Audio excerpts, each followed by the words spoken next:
blok vol stories en foto's oor die inwoners van die Karoo, mens en dier en die landskap wat so besonder is. Karoo Keepsakes is 'n handige klein boekie waarin daar oor die geheime van die Karoo geskryf word. Die mense agter die boek is ook deel van die omgewing. Hulle is Chris Maree en Julian de Tooy en hulle bly hier op Cradock. Hulle het albei jarelank in die pers gewerk. Stories oor reis, interessante plekke en die omgewing was hulle brood en botter. Ons is nou 2 jaar in Cradock. Ons is van Johannesburg af. Ons het altyd in die stad gebly en plattelandse stories geskryf. Ons het baie stories gedoen oor mense wat klein dorpe toe getrek het. Toe begin ons wonder, maar ons moet 2 uur ry om uit hierdie stad te kry om in die natuurlewe te wees waar ons eintlik werk. Dit het altyd snaaks gevoel om terug te kom Joburg toe, maar nou bly ons in die storie.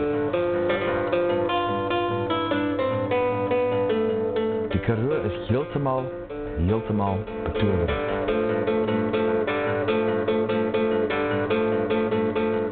Chris en sy kamera weet hoe om stories op te spoor, selfs op plekke waar ander mense waarskynlik nie sou oorweeg om te gaan soek nie. Dink jy J.K. Rowling weet enigiets van hierdie Harry Potter? Ek dink nie so nie, maar jy weet, sy's altyd welkom op Cradock om te kom kuier en te kom sien. Al wat ek weet is dat hy miskien 'n Britse soldaat was in die Boereoorlog en dat hy daarna hierso kom bly het.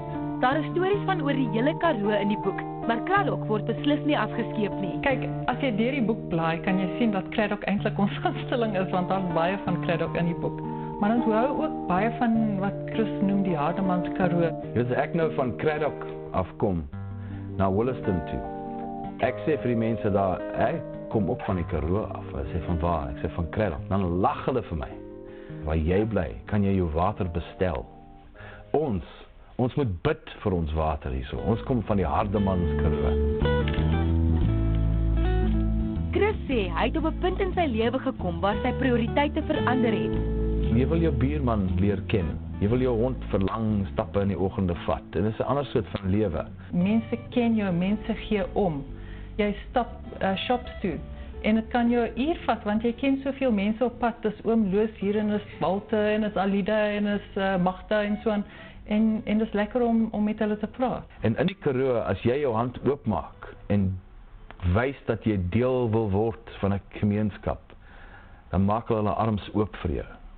Die stories wat Chris hulle vertel, gaan nie net oor die diere, landskap en plantegroei wat besonder aan die Karoo is nie. Dit gaan ook oor die mense en persoonlikhede in die streek. Die Karoo is die hartland van Suid-Afrika en ek dink dit kom uit in die boek. Ons vat die positiewe energie van die Karoo. Ons sit dit in 'n boek en mense wat die boek lees, kry daai positiewe energie terug. Alles is positief in daai boek.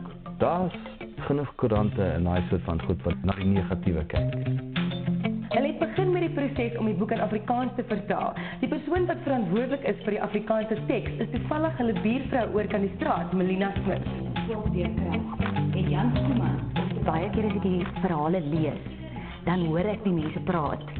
Uit die aard van die saak is dit nou in Engels, so dan is dit vir my ongelooflike uitdaging om die regte woorde en die regte praattaal dan nou in Afrikaans te gebruik. Na die son en strooi dit in reel dans en 'n prentjie teen die muur. Chris skryf in 'n styl wat verskriklik lekker in Afrikaans vertaal. Is that okay, or is there another term in Afrikaans? Ek het na die ander soos hy te varkie te kort gekyk, maar die lamstoppie laat my so lekker karoorig klink. Ons het nou 6 boeke geskryf, Julie en ek. Die eerste 2 boeke was oor Namibië.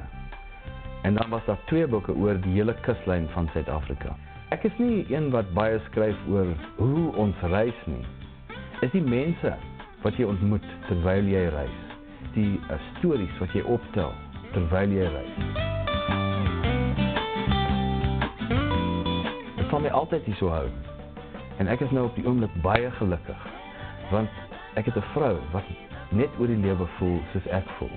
As julle two for the road is dit baie goed. Ons werk baie goed saam, ons komplementeer mekaar. Chris vat die meeste van die foto's en ek doen baie van die onderhoude. En dan in die aand sit hy al die foto's op die komputer en ek sit en skryf al die notas van die dag. Chris en Julian gee self die boeke uit. Vir gedeeltes van die werk het hulle professionele mense ingekry, maar die meeste het hulle self gedoen. Al die boeke in die eerste uitgawe kry boonop 'n tikkie persoonlike aandag by. Hierdie jaar gaan ons smouse word. Dit is 'n groot avontuur vir ons. Ons gaan nou die bakkie vol maak met die boek en ons vat hom deur die Karoo, na die dorpies toe, na die groot stede.